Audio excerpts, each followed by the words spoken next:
ताज़ा तरीन वीडियोस के लिए चैनल को सब्सक्राइब करके बेल आइकन और ऑल नोटिफिकेशन पर क्लिक करें ताकि आपको मिले हर अपडेट सबसे पहले।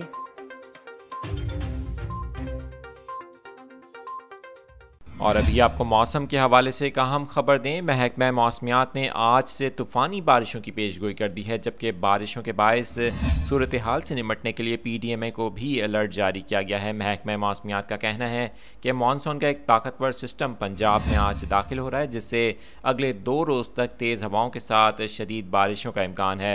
बारिशों की पेशगोई के बाद लाहौर इलेक्ट्रिक सप्लाई कंपनी की जानिब से भी इकदाम किए गए हैं ताकि बारिश के दौरान बिजली की फरहमी को यकीनी बनाया जा सके।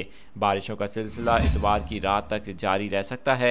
महकमे मौसमियात की जानिब से ये भी कहा गया है कि बारिश के दौरान तेज़ हवाएं भी चल सकती हैं। बारिशों की पेशगोई के बाद डिप्टी कमिश्नर्स को भी हिदायत जारी की गई हैं कि वो अवाम के जान माल के तहफ़्फ़ुज़ को यकीनी बनाएं।